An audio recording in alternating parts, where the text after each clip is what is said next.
పెళ్ళైనా పండగైనా వేడుక ఏదైనా పట్టుచీరల ప్రత్యేక వేదిక వారాహి సిల్క్స్. నమస్తే, వెల్కమ్ టు సుమన్ టీవీ. నేను పద్మిని. ప్రస్తుతంతో పాటు ప్రముఖ ఆధ్యాత్మికవేత్త, ప్రముఖ న్యూమరాలజిస్ట్ లక్ష్మీ నరసింహస్వామి ఉపాసకురాలు శ్రీమతి స్రవంతి గారు మనతో పాటు ఉన్నారు. మాట్లాడదాం. అక్క నమస్తే. అక్క నమస్తే పద్మిని. అక్క, జ్యేష్ఠ శుక్లపక్ష ఏకాదశి వచ్చేస్తోంది. 25వ తారీఖు నిర్జల ఏకాదశి. ఈ ఏకాదశి వైశిష్ట్యం ఒక్కసారి మీ ద్వారా, మీ ఏకాదశి వీడియో కోసం వెయిట్ చేస్తూ ఉన్నారు. సో ఎట్లా ఆ రోజున మొత్తం యూటిలైజ్ చేసుకోవాలి ఒకసారి మీ ద్వారా. తప్పకుండా చెప్తాను పద్మిని. యూనివర్స్ చూడు, మనం దశపాపహర దశమి చేసుకున్నాం మొన్న, వాటర్కి సంబంధించింది. ఇక్కడ కూడా మళ్ళీ ఏకాదశి పేరు చూస్తే నిర్జల ఏకాదశి, అంటే జలంకి సంబంధించింది. ఆ రోజు అసలు ఏమాత్రం మంచినీళ్ళు కూడా తాగకూడదు, స్ట్రిక్ట్ ఉపవాసం అన్నమాట. ఏమి తినకూడదు, తాగకూడదు, మంచినీళ్ళు కూడా తాగకుండా ఉపవాసం ఉండాలి. అంటే దీని వెనకాల సారాంశం ఏంటంటే, కావలసిన నీళ్లు మొత్తం అన్నీ తాగేస్తాం సమ్మర్ అంతా. అవునా కదా. ఆ డిటాక్సిఫికేషన్ అవ్వాలి బాడీ అని అంటే కనుక ఒక్కరోజు అసలు మంచినీళ్ళు కూడా ముట్టుకోకుండా కేవలం గాలి పీల్చుకుని బతకాలన్నమాట మనం ఆ వన్డే. ఆ రోజు ఎలాంటి డిటాక్సిఫికేషన్ అవుతుంది అని అంటే, స్పిరిచువల్గా కూడా మన 7 చక్రాస్ కూడా క్లెన్స్ అవుతాయి ఈ నిర్జల ఏకాదశి చేస్తే. నేను అసలు చేయలేను, నేను అసలు తినలేను అంటే, భీముడు నిజంగా చెప్పాలంటే వాయుపుత్రుడే కదా. అవును, ఆయన గాలి ఒకటి తీసుకుంటే బ్రతకలేడా. కానీ మన గురించి నేను తినకుండా నేను ఉండలేను, నాకు ఇష్టం చాలా ఫుడ్ అంటే అని అంటే, ఈ ఒక్కటి చేయవయ్యా, ఈ ఒక్కటి చేస్తే నువ్వు ఇంకా మిగతా అన్ని ఏకాదశులు చేసినట్టే అని చెప్పి సాక్షాత్తు శ్రీకృష్ణ పరమాత్మే చెప్పాడు అనమాట. ఈ యొక్క ఏకాదశి చేస్తే నీకు మిగతా అన్నీ కూడా చేసినంత ఫలితం దక్కుతుంది అని చెప్పి. అంటే వాటర్ తీసుకోకపోవడం వల్ల అంత ఉంటుందా అని అనుకుంటే కనుక, ఏదైనా సరే లోపల ఈ రోజు ఏమవుతుంది అని అంటే, డిటాక్సిఫికేషన్ ఎలా జరుగుతుంది అని అంటే, బాడీకి కావాల్సింది బాడీనే ప్రిపేర్ చేసేసుకొని మొత్తం అంతా టాక్సిన్స్ అన్ని బయటికి పంపించేస్తుంది. ఈ టాక్సిన్స్ ఉండడం వల్ల ఏమవుతుంది అని అంటే, మనుషులని తిట్టడం చేస్తూ ఉంటాం, ఒక్కొక్కసారి విసిగిస్తూ ఉంటున్నారని చెప్పి విసుక్కుంటూ ఉంటాం.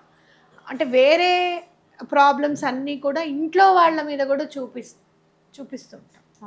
ఈ ఒక్కరోజు మనం తినకుండా, ఎవరిని ఒక మాట అనకుండా ఉంటే ఎలాంటి ప్రశాంతత మనకు ఉంటుంది, వాళ్ళకి ఉంటుంది అనేది కూడా మనకు అర్థమవుతుంది. ఎప్పుడన్నా ఇంట్లో కనుక మనం ఉపవాసం చేస్తే ఒక్కొక్కసారి నీరసానికి తిట్టని తెలుసా. అవును, డైట్ చేసినప్పుడు నాకు అసలు కోపమే ఉండేది కాదు, ఎందుకంటే ఓపిక ఉండదు కదా తిట్టడానికి. ఫుడ్ కూడా ఎమోషన్స్. ఇప్పుడు ఆనియన్ తినేవారు కాదు, వెల్లుల్లి జనరల్ గా కూడా తక్కువే. ఆ ఎమోషన్స్ ఎక్కువ ఇంపాక్ట్ చూపించదు. సాత్వికమైన ఫుడ్, సాత్వికంగానే ఉంటాం. నీకు ఓపిక లేదమ్మా తిట్టకని చెప్తూ ఉంటుంది, అందులోకి వెళ్ళక నువ్వు ఈ జోన్లోనే ఉండని చెప్తూ ఉంటుంది మైండ్. కాబట్టి భగవంతుడి మీద పూర్తిగా నిలపగలుగుతాము మనము అని చెప్పుకోవచ్చు అనమాట. అయితే దయచేసి ఎవరికైనా డయాబెటీస్ ఉంది, బీపీ ఉంది అని అంటే, ట్యాబ్లెట్స్ వేసుకునే వాళ్ళు మాత్రం ఎటువంటి పరిస్థితుల్లోనూ ట్యాబ్లెట్స్ వేసుకునేటప్పుడు తాగండి మంచినీళ్ళు, లేదా పాలు తాగి మేము ఉండగలుగుతాము, ఏదైనా ప్రోటీన్ వాటర్ తాగి మేము ఉండగలుగుతాము అని అంటే ఉండండి. ఏకాదశి చేస్తే చాలా మంచిది. అయ్యో నిర్జల ఏకాదశి కాబట్టి వాటర్ తాగుతూ మనం అసలు చేయకూడదా అంటే అట్లా ఏం లేదు. కొద్దో గొప్ప మీకు ఓపిక ఉన్నంత వరకు చేయండి. చేయమన్నాం కదా అని చెప్పి ఒంట్లో బాగాలేని వాళ్ళు మాత్రం ఇది చేయడం తగదు అని నేను చెప్తున్నా. టీనేజ్లో ఉన్న వాళ్ళు ఖచ్చితంగా చేయండి ఇది. ఎందుకు అని అంటే, మీ బాడీని మొత్తం, మైండ్ని, బాడీని రిఫ్రెష్ చేస్తుంది. మీకు ఏం కావాలి, అసలు మీరు ఏం చేయాలనుకుంటున్నారు అనేది తెలుస్తుంది. మీరు చూడండి, అమ్మ ఎంత కష్టపడుతుందో, నాన్న ఎంత కష్టపడుతున్నారో అనేది మీకు స్ఫురణకు తీసుకొస్తుంది. భగవంతుడి మీద ఏకాగ్రత అనేది లభిస్తుంది. ఎట్లా భలే అద్భుతమైన పాయింట్ చెప్పారక్క. ఇది ఏకాదశి అంటేనే డిటాక్స్ చేయడానికి కోసం కదా. ఈ సిస్టమ్ కి కూడా ఉండాలి కదా ఒక బ్రేక్. అవును, అస్తమాను తినేయడమే కాకుండా బ్రేక్ ఇయ్యాలి. అది చిన్నపిల్లలకి వద్దు అంటే, చిన్నపిల్లలు చేయకూడదు, వయసులో మొత్తం అయిపోయిన తర్వాత చేయాలంటే ఇంకెందుకు బూడిద, అప్పుడే చేసేది కదా. ఎలా తీసుకొచ్చేసారేంటో పిల్లలకి అక్కర్లేదు ఉపవాసాలు. ఎందుకు తీసుకొచ్చేసుకున్నారు అని అంటే, కొన్ని సార్లు నేను అనలైజ్ చేసింది ఏంటి అని అంటే, భగవంతుడు దాంట్లో పడిపోయి నాకు ఇంకా పెళ్ళొద్దు ఏమొద్దు అనే స్థాయికి వచ్చేస్తారేమో అన్న భయం. పూర్వం ఏమైనా దెబ్బలాటలు అనుకున్నా కూడా పిల్లల ముందే దెబ్బలాడేసుకునేవాళ్ళు. మాటలు అవి పిల్లల మనసుల్లో అవి ముద్ర వేస్తాయి. చాలా సందర్భాల్లో ఏదన్నా ప్రాబ్లమ్స్ ఉంటే కనుక నేను బావగారు వాట్సాప్లో మాట్లాడుకునేవాళ్ళం ఇంట్లో ఉన్నప్పుడు కూడా. వాళ్ళ ముందు కష్టము అనేది తెలుసు, డబ్బులకి ఇబ్బంది ఉందని అంతవరకు ఓకే, కానీ వీళ్ళు ఇలా అన్నారు వాళ్ళు అలా అన్నారు ఈ మాటలన్నీ ఏవి కూడా వాళ్ళకి తెలియనిచ్చేవాళ్ళం కదా. పొల్యూట్ చేయడం ఎందుకు వాళ్ళ మైండ్లో అనేది కాన్సెప్ట్ అనమాట. కొంచెం అది మనం ఇదివరకు అట్లా ఉండేది కాదు. కూటం కాపురాలు, కలిసి కాపురాలు ఇవన్నీ కూడా ఇంపాక్ట్ పడుతుంది. ఒకళ్ళు ఎవరైనా దేవుడి మీద ఉండి వాళ్ళు అసలు పెళ్లి చేసుకోమో అని కనుక అంటే వాళ్ళతో ఫ్రెండ్షిప్ చేయనిచ్చేవాళ్ళు కాదు. అవునా? ఇవన్నీ బాధలు ఉంటాయి. దాన్ని మనం ఎలా అనలైజ్ చేసుకోవాలి, ఎలా కూర్చుని నీకు కౌన్సిలింగ్ ఇచ్చే టైం లేదు తల్లిదండ్రులకి. జీవన విధానం తల్లిదండ్రులు ఎలా బ్రతికితే ఆ జీవన విధానం చూసి నేర్చుకోవడమే అంతే. నేను వంటంతా అరుగు మీద కూర్చుని నేర్చుకున్నాను, నేను చేసి నేర్చుకోలేదు. మా అమ్మతో మాట్లాడుతూ అరుగు మీద కూర్చోవడం, అమ్మతో మాట్లాడడం చూస్తూ నేర్చుకోవడమే అనమాట అంతే. కాబట్టి ఇప్పుడు టైం కౌన్సిలింగ్స్కి వాటికి పని వాళ్ళకి అప్పచెప్పేసాం. ఇప్పుడు టైం ఉంది మనకు కాస్త కౌన్సిలింగ్ చేసుకోవడానికి. మనకు కూడా ఎలా మాట్లాడాలి ఏంటి, పిల్లలు ఎలా మాట్లాడితే వింటారు అని చెప్పి మనం కూడా కొంచెం నేర్చుకున్నాం. పూర్వం అంతా పని మీదే దృష్టి, ఎక్కడున్నాయి ఈ మిషనరీ అంత వర్క్ లేదు కదా. అవునా కదా? కాబట్టి మనం అది ఒకందుకు చెప్పాలి అని అంటే this is the golden era. నువ్వు టీనేజర్స్కి నువ్వు స్కల్ప్ చేసుకోవాలి, శిల్పంలాగా మార్చుకోవాలి అని అనుకుంటే ఇప్పుడున్న టెక్నాలజీ కనుక మా అప్పుడు ఉండుంటే డెఫినెట్గా ఇంకా పెద్ద ఆఫీసర్స్ పొజిషన్లో ఉండేవాళ్ళు అని అనిపిస్తుంది నాకు. సో దీన్ని మీరు యూటిలైజ్ చేసుకోవాలి, భగవంతుడి మీద దృష్టి పెట్టాలి. I'm very happy that Tadubanda Anjaneya Swamy టెంపుల్లో ప్రతి శనివారం క్లబ్ మనం వెళ్ళి ఒకసారి వీడియో చేయాలని ఉంది నాకు. నైట్ టైం కూడా వదలరా అక్క అంటావేమో నువ్వు. ఎందుకంటాను? నైట్ టైం అయినా ఎందుకు పట్టుకోవట్లేదని అంటాను. నైట్ క్లబ్ వదిలేస్తారా? నైట్ క్లబ్స్ ఏంటి అని అంటే మన మోడీ గారు ఇచ్చిన పిలుపు అనమాట అది. మీరు పబ్లకి వాటికి వీటికి వెళ్ళిన ఆనందం కాదు, మీరు ఒక చోట కూర్చొని యంగ్స్టర్స్ అందరూ భజన చేయండి. ఆంజనేయ స్వామికైనా ఎవరికైనా మొదలు పెట్టారు. తాడుబండ ఆంజనేయ స్వామి టెంపుల్లో ప్రతి సాటర్డే నైట్ భజన స్టార్ట్ అయిపోతుంది అనమాట. వెళ్దాం. సో అలాంటివి ఏమైనా చేయండి. ఇంటి దగ్గర చక్కగా మీరు కూర్చొని భజన చేసుకోవడం, మాట్లాడుకోవడం ఇలాంటివి చేసుకుంటే యూనిటీ అనేది తెలుస్తుంది, డిటాక్సిఫికేషన్ అనేది స్టార్ట్ అవుతుంది.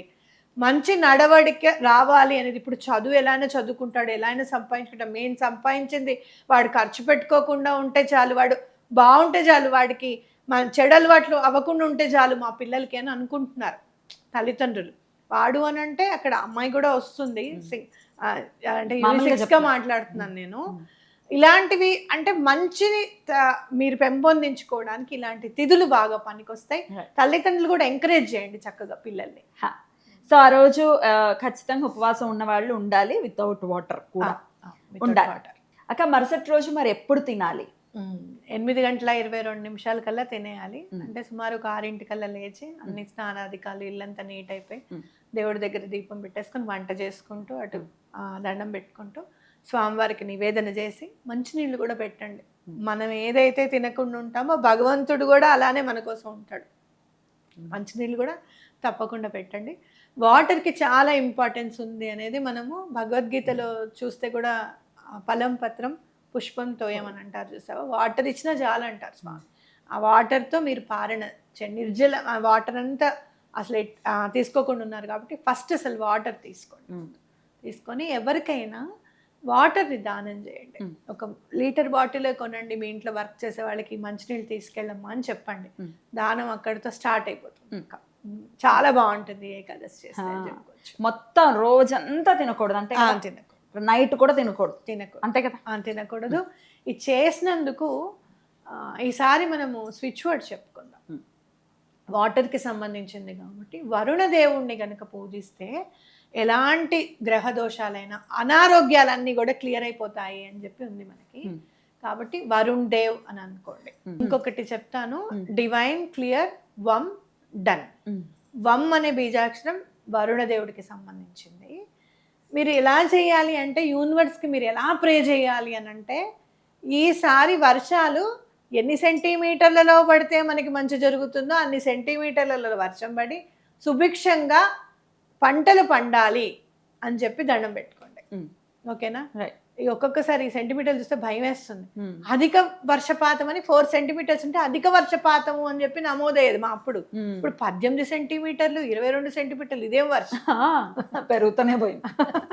కాబట్టి అలా కాకుండా ఎలా మనకి వర్షం పడితే మంచిది అని చెప్పి చూసుకొని అలా దండం పెట్టుకోండి. యూనివర్స్కి కూడా మంచి చక్కటి వర్షాలు పడాలి అని చెప్పి దండం పెట్టుకోండి. పిండి దీపాలు కూడా పెట్టాలి కదా, కామన్ అది.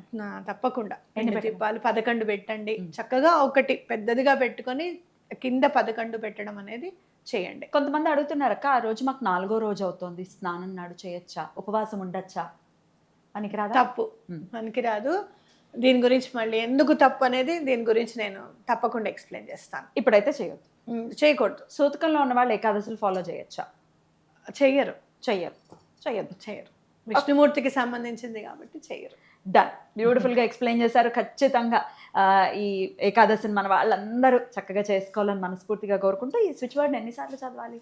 108 times. 108 times. Right. Thank you so very much అక్క. నమస్తే.